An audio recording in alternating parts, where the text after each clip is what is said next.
Bonjour à tous et à toutes, j'espère que vous allez bien. Aujourd'hui on part sur les traces du légendaire Mérové, qui donne son nom à la dynastie des Mérovingiens. Dirigeant d'une tribu de Francaliens, Mérové, fils ou neveu de Clodion le Chevelu, qui aurait régné de 448 à 457, sur une tribu de Francaliens. Mérové est l'allié du général romain Aetius contre les Huns d'Attila lors de la bataille des champs cataloniques. Sa puissance se réduit à l'origine au seul royaume de Cambrai et de Tournai, entre la France et la Belgique actuelle. Vous voulez en savoir plus sur Mérové? Venez avec moi. Aux origines de cette dynastie, on trouve un personnage à demi mythique, Mérové, le deuxième roi des Francaliens, sorte de demi-dieu, issu de l'union d'une reine et d'une divinité marine. Selon une légende relatée à une époque probablement beaucoup plus tardive, par la chronique de Frédéguerre, on parle au 7e siècle, sa mère, l'épouse du roi Clodion, déjà enceinte, fut séduite par une bête de Neptune, semblable au Kinotaure, alors qu'elle se baignait dans l'océan. Enceinte une deuxième fois, les deux sangs se mélangent pour donner naissance à une nouvelle dynastie dont les membres étaient investis de grands pouvoirs et d'une aura de magie et de surnaturel, caractéristique des Mérovingiens. Si l'on accepte la légende, on retrouve des traces, certes infimes, du roi franc. Mais pourquoi alors l'appellation de mythique ou légendaire ? Tout simplement, car les sources à disposition sont extrêmement rares et peu de mentions sont faites. On sait avec certitude qu'il est issu de Clodion le Chevelu, neveu ou fils, qu'il est le père de Childéric Ier et surtout le grand-père de Clovis, comme l'explique Bruno Dumézil, historien français spécialiste du Haut Moyen-Âge et professeur à la Sorbonne. On ne sait pas si Mérové a existé ou non, et qui a réellement fondé la dynastie mérovingienne. Mais cela a finalement peu d'importance. Le nom de Mérovingien apparaît de toute façon sur le tard, et les Mérovingiens ne pensaient pas vraiment comme des descendants de Mérové. Les Mérovingiens sont à l'origine un groupe de rois qui semblent être apparentés. Ces derniers émergent à la fin du 5e siècle et profitent de la fin de l'Empire romain d'Occident pour progresser en Gaule. Le plus célèbre d'entre eux est bien entendu le roi Clovis, qui va éclipser tous les... Il n'existe pas de documents contemporains sur Mérové, ni même pour Clodion le Chevelu. Quelques informations seulement le concernant sont rapportées par Grégoire de Tours, qui en fait le fils ou neveu de Clodion le Chevelu et le chef supposé des Francs lors de la bataille des champs cataloniques en 451, opposant l'armée romaine de Aetius contre l'armée d'Attila. D'autres recherches plus récentes en ont fait le gendre de Clodion, ayant épousé sa fille Clodoswint de Francie, 418-449. Sa naissance est entourée de mystères, fils de Clodion le Chevelu ou simple membre de la famille Franque. Un prince de ce nom aurait régné sur les Francs vers cette époque et aurait eu pour rival au trône un fils de Clodion. Le nom de la dynastie appelée par la suite mérovingienne est dérivé de Mérové, chef ou roi franc salien qui a combattu aux côtés des Romains lors de la bataille des champs cataloniques. Le petit-fils de Mérové, Clovis Ier, fut chargé d'étendre le pouvoir mérovingien à la majeure partie de la Gaule et à certaines parties de la Germanie du Nord, et d'unifier toutes les tribus franques sous un seul et même régime. À la mort de Clovis, son royaume fut partagé à part égale entre ses 4 fils. Bien que le royaume mérovingien ait été considéré comme une entité politique unique, il est devenu courant qu'au moment de la succession, chaque fils reçoive une partie du royaume pour gouverner en son nom propre, divisant le pouvoir franc en une multitude de royaumes. Cela conduisit à la désunion au sein de la dynastie mérovingienne et favorise la guerre civile et les assassinats. Les Mérovingiens, souvent appelés rois chevelus, sans doute en héritage de Clodion surnommé le Chevelu, se distinguent des autres Francs en gardant les cheveux longs, qui deviennent rapidement un symbole de puissance et de majesté. Les Mérovingiens se débarrassent souvent de leurs rivaux en les tonsurant et en les envoyant dans un monastère considéré inapte à régner. Une autre méthode utilisée par les Mérovingiens pour maintenir leur légitimité consistait à faire hisser les nouveaux rois sur un pavois, le bouclier, par un groupe de soldats afin de symboliser le fait que les Francs donnaient leur accord au nouveau roi pour qu'il règne, coutume issue des anciens Francs de l'époque de Mérové. Ces efforts pour légitimer leur règne portent leurs fruits. Les Mérovingiens conservent le trône jusqu'en 711. La plupart des historiens sont d'accord pour dire que Mérové aurait commandé les Francs, alliés aux Romains, aux Saxons, aux Visigoths, aux Burgondes, aux Alains et aux Armoricains, à la sanglante bataille que le général Aetius remporte sur la coalition menée par Attila en 451 au champ catalonique, une plaine près de Châlons en Champagne et de Troyes. Grâce à cette union guerrière entre envahis et anciens envahisseurs, le fléau de Dieu, dirigeant de l'Empire unique, fut défait et se replia définitivement vers l'est de l'Europe.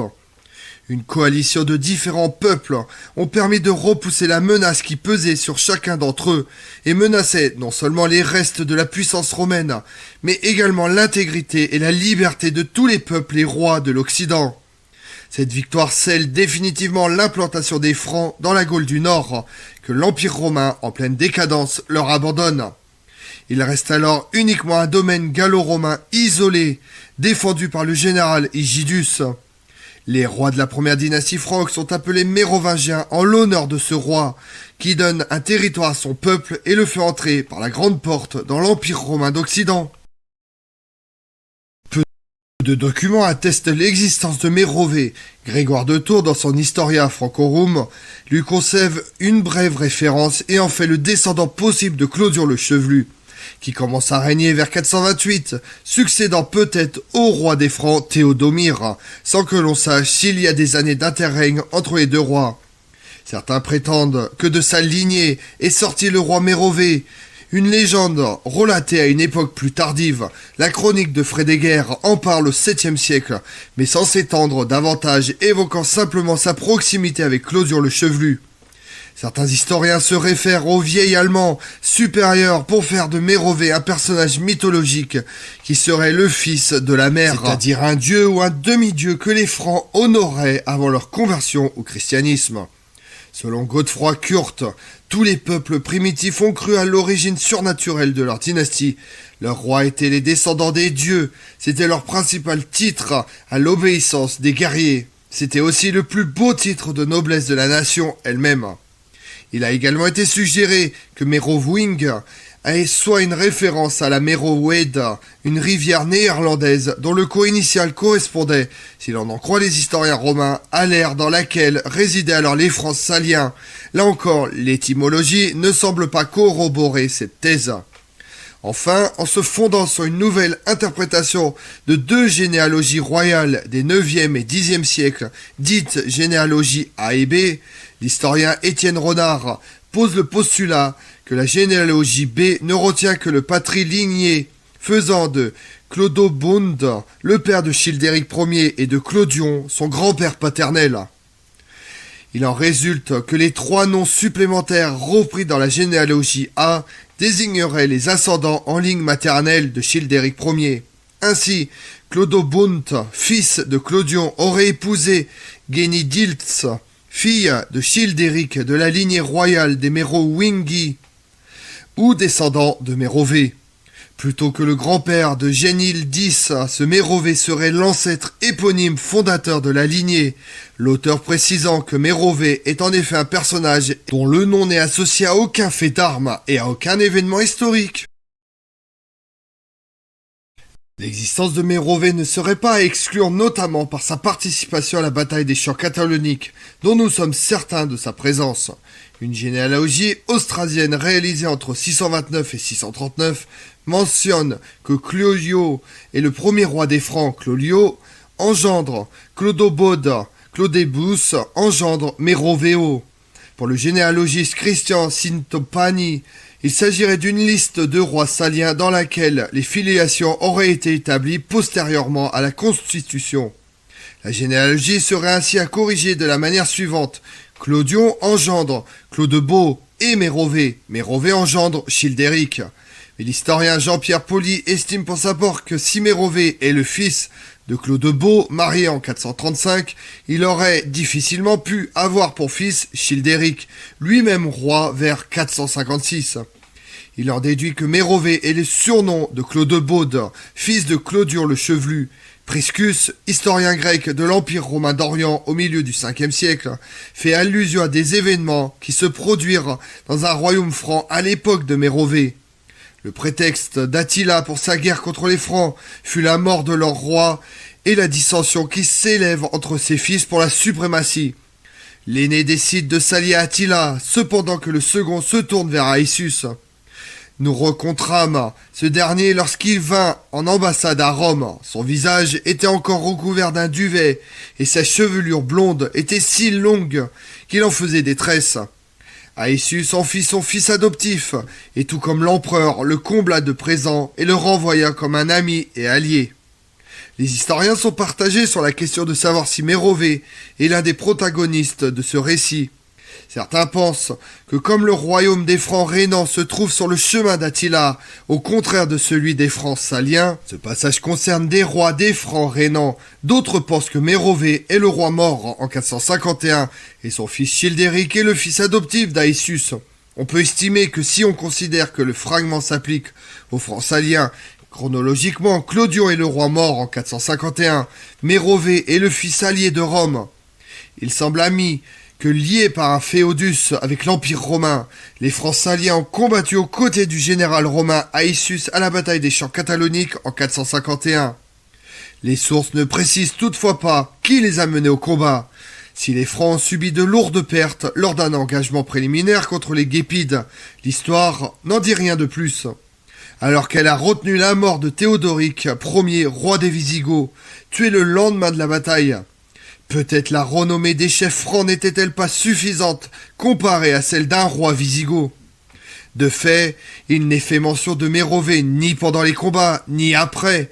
Rien ne permet donc d'affirmer qu'il a conservé le commandement des Francs saliens après la victoire.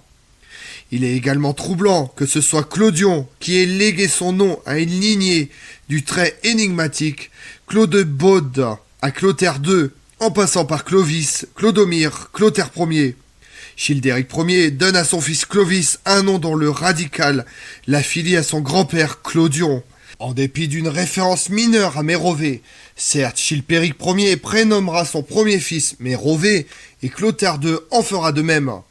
Mais il s'agit de références tardives à un ancêtre déjà lointain, illustrant plus l'appartenance à une lignée. Pour finir, Grégoire de Tours mentionne dans son Histoire des Francs l'épisode de l'exil de 8 années de Childéric Ier en Thuringe, survenu entre 450-451 et 457-458. Il précise qu'à cette occasion, les Saliens choisissent de se ranger sous l'autorité du général romain Hygidus. En définitive, ces dates laissent peu de place à un règne de Mérovée, entre deux rois à l'historicité démontrée, Clodion le Chevelu et Childéric Ier.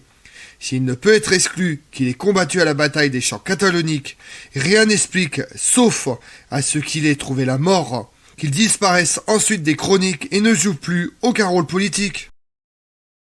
Comme on l'a vu, les actions de Mérovée ont permis à la dynastie mérovingienne de consolider son pouvoir sur les Francs, ouvrant la voie à Childéric Ier et surtout à Clovis, qui permet de dominer la majeure partie de la Gaule. La dynastie mérovingienne domine la Gaule et une partie de la Germanie jusqu'en 751, date à laquelle Childéric III fut déposé et supplanté par la dynastie carolingienne. Je vous remercie d'avoir suivi cette vidéo en ma compagnie. Si vous voulez connaître mes autres vidéos, retrouvez-moi sur ma chaîne YouTube Tout sur l'Histoire avec Damien, mais également sur les réseaux sociaux, Twitter et Instagram, Histoire Damien.